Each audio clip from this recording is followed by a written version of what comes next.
বিশ্ববাসীর নজর এখন পাকিস্তানের দিকে। মুসলিম বিশ্বের একমাত্র পরমাণু শক্তিধর দেশটিতে বসছে ইরান ও যুক্তরাষ্ট্রের আলোচিত বৈঠক। যুদ্ধবিরতি নিয়ে যুক্তরাষ্ট্রের সঙ্গে আলোচনায় অংশ নিতে শুক্রবার রাতে পাকিস্তানের রাজধানী ইসলামাবাদে পৌঁছেছে ইরানের একটি উচ্চ পর্যায়ের প্রতিনিধি দল।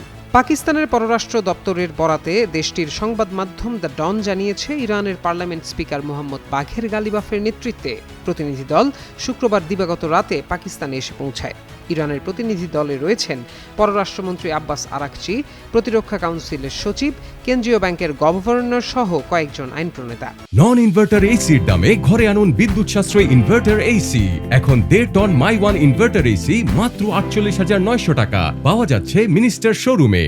ইরানের প্রতিনিধি দলটি ইসলামাবাদ পৌঁছালে তাদের স্বাগত জানান পাকিস্তানের উপপ্রধানমন্ত্রী ও পররাষ্ট্রমন্ত্রী ইসহাক দার। এ সময় আরও উপস্থিত ছিলেন দেশটির সেনাবাহিনীর প্রধান ফিল্ড মার্শাল আসিম মুনির, জাতীয় পরিষদের স্পিকার সরদার আয়াজ সাদিক এবং স্বরাষ্ট্রমন্ত্রী মোহসিন নাকভি। অন্যদিকে যুক্তরাষ্ট্রের পক্ষ থেকেও একটি উচ্চ পর্যায়ের দল আলোচনায় অংশ নিতে পাকিস্তানের উদ্দেশ্যে রওনা দিয়েছে বলে জানা গেছে। তাদের নেতৃত্ব দিচ্ছেন মার্কিন ভাইস প্রেসিডেন্ট জেডি ভ্যান্স। তার সঙ্গে থাকছেন প্রেসিডেন্ট ট্রাম্পের বিশেষ দূত স্টিভ উইটকফ এবং জামাতা জেয়ার্ড কুশনার। এদিকে পাকিস্তানের পররাষ্ট্র মন্ত্রণালয়ের বিবৃতিতে জানানো হয়, উপপ্রধানমন্ত্রী ও পররাষ্ট্রমন্ত্রী ইসহাক দার আশা প্রকাশ করছেন যে উভয় পক্ষ গঠনমূলক আলোচনায় অংশ নেবে। সংঘাতের একটি স্থায়ী ও টেকসই সমাধান খুঁজে পেতে পাকিস্তান বিশেষ ভূমিকা পালন করবে।